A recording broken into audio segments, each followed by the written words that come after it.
این شی که الان البته خیلی پایین بود و اوج گرفت و ما مدام تعقیبش میکنیم، الان در حدود فکر میکنم البته 30,000 پا باشه. شما با رادار ما رو دارید؟ تمام دستگاهی ناوبرمون از کار افتاده. من احتیاج به رادار دارم. رنگای سبز، قرمز، آبی و نارنجی داره و داره به سرعت از من دور میشه. بشقاب پرنده ها بیشتر از 70 ساله که مهمترین پدیده ناشناخته و مرموز جهان محسوب میشن. نظریه های متنوع و متضادی هم درباره اونها وجود داره که درست و غلطشو کسی نمیدونه. اما تقریبا در تمامی این نظریه ها و تحلیل‌ها متهم درجه 1 اداره کل ملی هوانوردی و فضای آمریکا یا همون ناساست. بشقاب پرنده به صورت کلی شیء ناشناس پرنده یا یوفو نامیده میشه و دست کم از دهه 40 میلادی گزارش‌های متعددی درباره مشاهده انواع مختلف اون در سراسر دنیا ثبت شده. چند تا نظریه بسیار مشهور هم درباره وجود بشقاب پرنده ها مطرحه که البته اثبات نشدن. اولین نظریه که در ایران مشهورتره اینه که کار آمریکاست و ناسا بر اساس پروژه‌های محرمانه نظامی هواپیمایی فوق پیشرفته شبیه بشقاب پرنده میسازه و آزمایش میکنه. نظریه دیگه که در دنیا مشهورتره اینه که کار آدم فضاییاست که برای بازدید از زمین میان و میرن و احتمالاً درباره زندگی انسان‌ها و وضعیت کره زمین بررسی‌هایی انجام میدن. طرفدارای این نظریه معتقدن که ناسا درباره این فضانوردای هوشمند اطلاعاتی داره که منتشر نمیکنه و چند دهه است که موضوع محرمانه نگه داشته. بسیاری از آمریکایی‌ها معتقد به این نظریه‌اند و خیلی هم علاقه دارن که درباره این موضوع اسرار جدیدی کشف بشه که هیچ وقت نمیشه. جذابیت بشقاب پرنده‌ها حداقل در 40 سال اخیر به تولید فیلم‌های سینمایی، کتاب و محصولات هنری درباره ارتباط بشر با فرازمینی‌ها منجر شده که برخی از این آثار نظیر فیلم‌های سینمایی ایتی، موجود فرازمینی و برخورد نزدیک از نوع سوم به کارگردانی استیون اسپیلبرگ شهرت جهانی دارند. جذابیت بشقاب پرنده‌ها تا جایی پیش رفته که امروزه یوفو و یوفو شناسی برای خودش یک کسب و کار و اصلا یک صنعت بزرگ و پولساز شده. یوفوها برای بشر معاصر سوال بزرگی هستند. آمیخته با ابهام، خیال، رویا، وهم، خطای دید و معمایی هستند که با نظریه‌های سیاسی و علمی و فراعلمی عجین شدن. جالب این که همچنان هم مشاهده اونها در گوشه و کنار دنیا گزارش میشه. البته ماجرا وقتی جالب تر میشه که بدونیم گزارش‌ها درباره مشاهده بشقاب پرنده‌ها قدیمی‌تر از این حرفاست و ریشه در تاریخ داره. از 2 قرن پیش از میلاد در کتاب‌های تاریخی و آثار نویسندگان و دانشمندان توصیفاتی درباره کشتی‌های پرنده نورانی وجود داره. پلوتارخوس مورخ یونانی باستان از مشاهده جسمی عظیم و آتشین در آسمان گزارش داده و نوشته شکل اون بیشتر شبیه کوزه شراب بود و رنگ شبیه نقره مذاب. این نوع گزارش‌ها درباره اجسام نورانی در آسمان طی قرون متمادی وجود داشته و در قرن 16 میلادی حداقل 2 واقعه از مشاهده انبوهی از اجسام پرنده نورانی در نورنبرگ آلمان و در بازل سوئیس در منابع تاریخی ثبت شده. در قرن 17 میلادی هم 2 گزارش مهم درباره مشاهده یوفوها در شبه جزیره کره و مجارستان وجود داره. سال 1896 در آمریکا موضوع جدی‌تر شد و در یک دوره 2 ساله گزارش‌های متعددی درباره مشاهده بشقاب پرنده‌ها و اقدام به آدمربایی توسط سرنشینان اونا ثبت شد. گویا طی سالهای جنگ جهانی دوم از سال 1939 تا 1945 خلبانای کشورهای مختلف مکرراً از دیدن گوی‌های رنگی و اجسام نورانی در آسمون خبر دادند و گزارش‌هایی در این باره در اسناد ارتشا ثبت شده. بعد از جنگ جهانی مشاهده یوفو بیشتر شد و عکسای جنجال برانگیز هم از یوفوها منتشر شد که بعضی از اونها واقعی و غیر جعلی به نظر میرسند. از سال 1947 میلادی گزارش‌ها درباره مشاهده بشقاب پرنده‌ها شدت گرفت و در همون سال واقعه رازول اتفاق افتاد. رازول شهری در جنوب غربی آمریکاست که گویا یه بشقاب پرنده در اون سقوط کرد. یکی از اهالی این اتفاقو به نیروی هوایی خبر داد و روز بعد رسانه‌ها از قول مقامات نظامی تیتر زدن که یه بشقاب پرنده در آمریکا سقوط کرده. این اولین بار و آخرین باری بود که چنین تیتری در رسانه‌های آمریکایی منتشر شد. البته روز بعدش نیروی هوایی اعلام کرد که اشتباه کرده و برخلاف اعلام اولیه بشقاب پرنده‌ای در کار نبوده و فقط یه بالون هواشناسی سقوط کرده.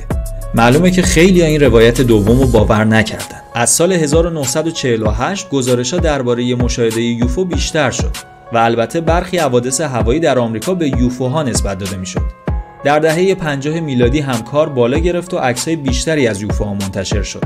در این دهه عده‌ای هم در کشورهای مختلف قاره آمریکای شمالی و آمریکای جنوبی ادعا کردند که توسط بیگانگان فضایی روبوده شدند و در یک بشقاب پرنده روی اونا معاینه پزشکی انجام شده یا مجبور به رابطه جنسی شدند. از سال 1958 که ناسا تأسیس شد، از همون موقع شد متهم ردیف اول معمای یوفوها. در دهه‌های بعدی گزارش‌ها درباره مشاهده یوفوها کمتر که نشد، بیشتر و عجیب‌تر هم شد و در مجموع از سال 1950 تا 2000 در سراسر جهان و به ویژه در قاره‌های اروپا و آمریکا حداقل 60 گزارش جدی از مشاهده بشقاب پرنده‌ها یا ارتباط با بیگانگان فضایی مطرح و پیگیری شد. در دهه 50 و 60 میلادی نیروی هوایی آمریکا حداقل 3 مجموعه تحقیقات درباره مشاهده یوفو انجام داد و نتیجه گرفت حدود 20% این پدیده‌های مشاهده شده با علل طبیعی قابل توضیح نیستند. در یکی از این پروژه‌ها که مشهور به پروژه کتاب آبیه، بیشتر از 12,000 گزارش از رؤیت یوفوها بررسی و تجزیه و تحلیل شده بود. این یه بشقاب پرنده است.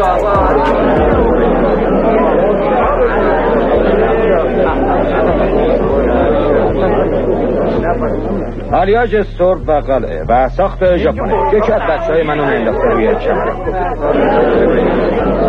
فقط میخواستم اینو براتون روشن کنم که متوجه بشیم ما در مورد این چیزا اطلاع کاملی نداریم. در ضمن به اطلاعتون برسونم سال گذشته آمریکایی‌ها بیش از 7 میلیارد عکس گرفتن با هزینه معادل 6.6 میلیارد دلار برای وسایل فیلم و ظهورش. حالا با این همه عکسی که گرفته شده، کو عکسی که بتونه برای ما مدرک باشه؟ درگذشت. من مدت هاست که در کار خبرنگاری هستم. دوربین های ما تا حالا نتونستن عکسی از یک هواپیمایی در حال سقوط یا یک تصادف اتومبیل بگیرن. آیا تصادف وجود نداره؟ وجود نداره. خیلی چیزا هستن که باور کردنشون برای آدم جالبه. تلپاتی فکری، گذشته زمان، جاودانگی. خب من میدونم چندان لطفی نداره که آدم بره خونه و بگه حدس بزن چی شده. من امروز رفته بودم خرید که یه دفعه یه نور شدید تو آسمان دیدم. از فروشگاه آمدم بیرون دیدم یه هواپیماست. ببخشید آقا، من نمیخواستم اونو ببینم. ای کاش منم دیده بودم. میدونید 15 سال تمومه که من شب روز دنبال این نورها در آسمان میگردم ولی چیزی ندیدم. میخوام ببینم چون منم به زندگی در کرات دیگه اعتقاد دارم. چرا شماها نمیخواین قبول کنین که نیروی هوایی در پای تپه ها آزمایشات محرمانه انجام میده؟ قبول کردن این حرف بسیار آسونه ولی میل ندارم شما رو گمراه بکنم. موضوع این نیست. حقیقتشو بخواید من نمیدونم شما چی دیدید. با موافقت کردن با من نمیشه ما رو گول زد. نه. سال 1951 تو پارک ملی سکویا یه پا داشت به طول 37 اینچ از پاشنه تا نوک. یه صدایی در آورد که دلم نمیخواد دوباره بشنوم. گمان میکنم خود منم به این موجود برخوردم. یه شب روی از پشت پرده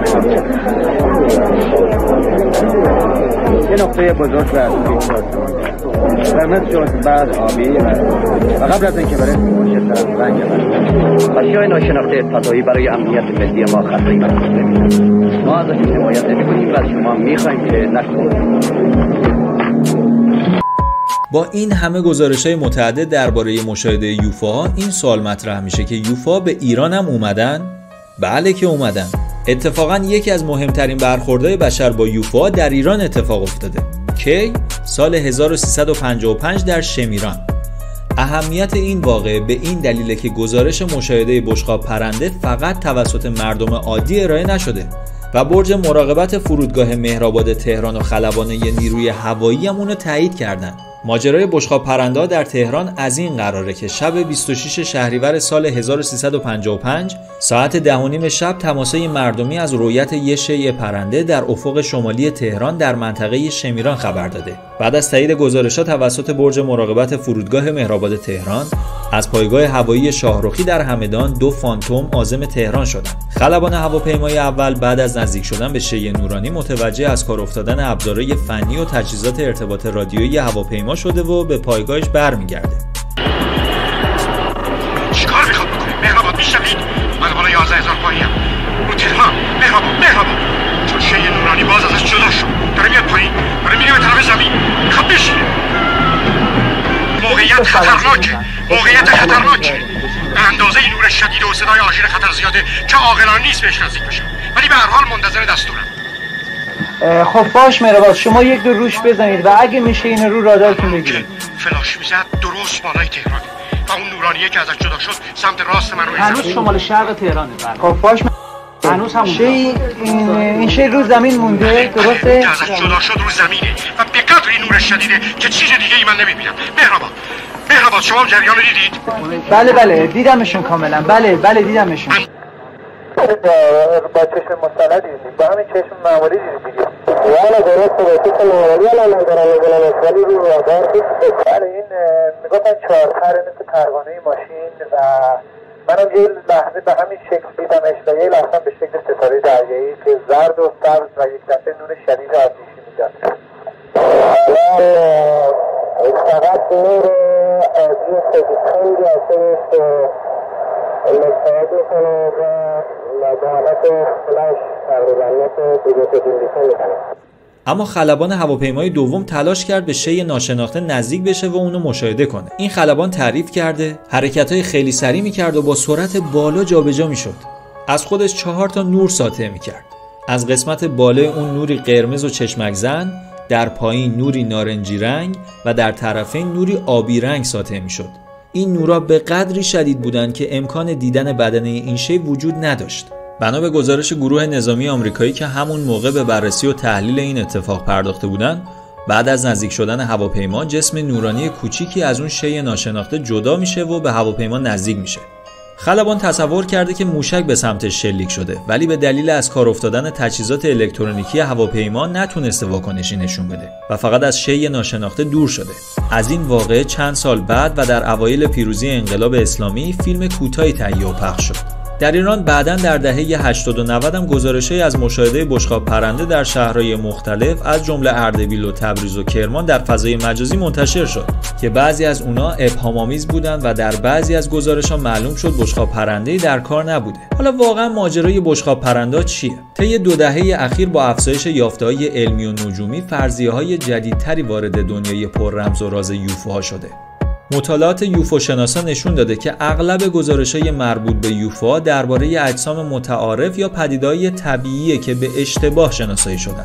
اجسام و پدیده‌ای مثل هواپیماها، بالون‌های آزمایشی و هواشناسی، فانوس‌های دریایی، ماهواره‌ها و اجرام آسمانی مثل شهاب‌سنگ‌ها، ستاره‌های پرنور و سیارات نزدیک به زمین هستند. مطالعات جدیدتر نشون داده که هواپیماهای بدون سرنشین، راکت‌های شلیک شده از هواپیماها، موشک‌های ماهواره‌بر و قطعاتشون، قطعات خرد شده شهاب‌سنگ‌ها که به دلیل انعکاس نور خورشید نورانی و درخشان میشن، گلوله‌های منور نظامی، دایره‌های درخشان و روشن حاصل از انعکاس نور خورشید توسط سطوح خارجی هواپیماها، هاله نورانی اطراف خطوط سیمای انتقال برق فشار قوی بر اثر احاطه شدن با کریستال‌های یخ در زمستون، چراغ بدنه هواپیماها، سراب نوری جو و سراب الکترونیکی یونوسفری هم میتونه دلیل مشاهده اجرام نورانی در آسمون باشه. علاوه بر اون بعضی از هواپیماهای پیشرفته یا تجهیزات هوانوردی نوظهور و در حال آزمایش هم ممکنه به اشتباه به عنوان یوفو و شی پرنده ناشناخته معرفی شده باشند. برای مثال هواپیماهایی مثل YB-49 و B-2 از بغل به شکل یک بشقاب پرنده و از پایین به شکل یک شی مثلث نورانی دیده میشن.